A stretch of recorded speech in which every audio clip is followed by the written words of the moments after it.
Hi, I'm Briscoe Diggs, and welcome to Real Talk. Today we have with us a fabulous actor, Mr. Ben Whitehair. How you doing, Ben? That's me. How's it going? Thanks for having me. Thank you for being here. I really appreciate it. You're on a roll lately. You're up and coming and doing a lot of things. So talk about some of the projects you've been doing. I mean, I've booked over 25 projects in the last 6 months, year, something like that, and can you rub my hand? It's been exactly. Okay. Well, it's interesting, and especially in the interest of informing. I mean, I'll talk about some of the projects, but people say, oh my God, like, what's happening? What are you doing? Like, what's the secret? How's this happening? Right. And there's certainly some things that I've been doing in the last year that are different, and my acting has gotten to a better level, and all of those things. But really, it's the last 5 years, the last 10 years of work that I've done. It's not necessarily any extra special thing I'm doing. It's that I've been developing relationships and putting in a lot of time and a lot of money into my career.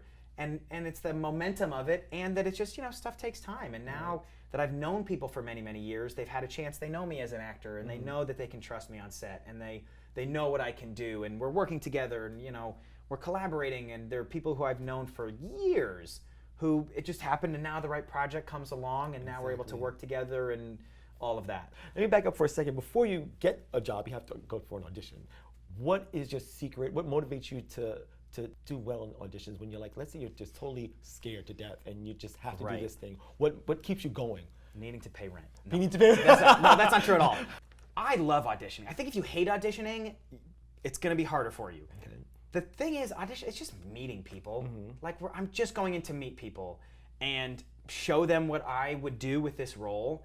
And I think the more that I've understood the long-term nature of the career, it's like, I don't take it personally the same way, because I auditioned for a student film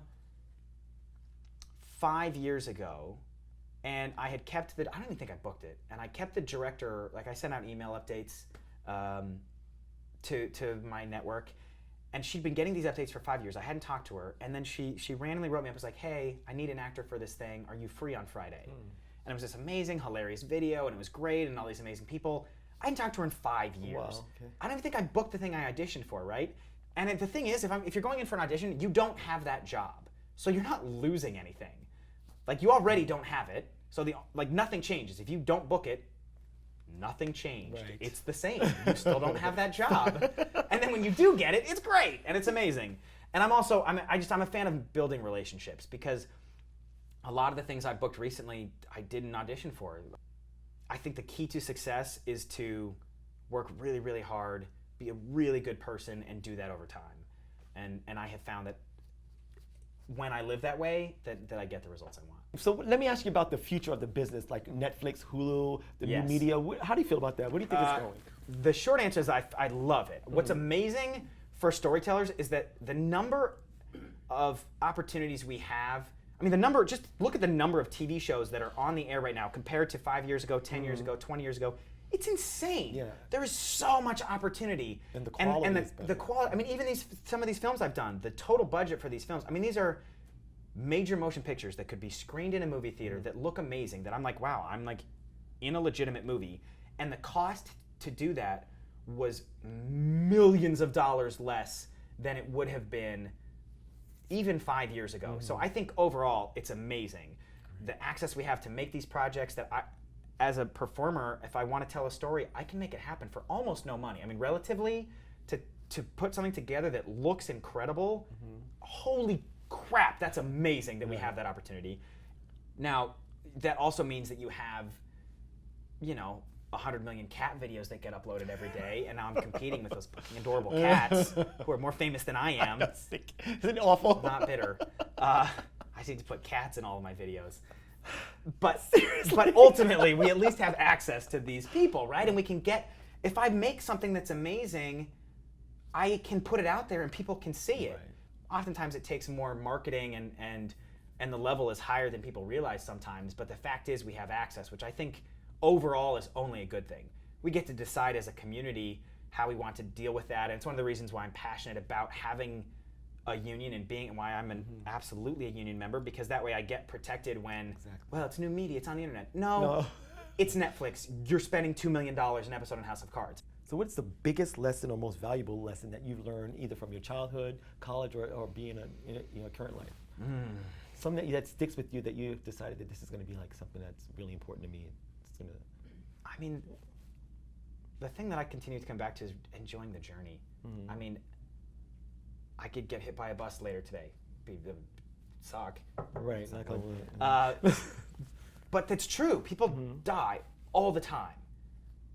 And spoiler alert, we're all going to die. Like, that's happening. I know. Surprise. Sorry. Didn't mean to ruin it for you. Not me. It happens. And so that will happen one day. And so really, we all are 100% in charge of our own lives. So what are you going to do with it? And if you're not enjoying the journey, then what's the point? Because it could go away. And not that every day is rainbows and unicorns, but it is what you make it. And there should be more rainbows and unicorn days than not. And you're signing up, especially in entertainment, but really anywhere, you're signing up for the journey. You're not signing up for the end result. Right. If I win an Oscar, when I win an Oscar, my first Oscar, like that'll be a 1 minute speech of my life. Like 60 seconds out of hopefully like 100 years was that moment. Amazing, count me in, let's strive for that. But if you're not happy with yourself the day after and the year after and the year before that, then what's the point? But so, in a nutshell, enjoy the journey, because what else is there? Exactly. So describe Ben Whitehair in one word.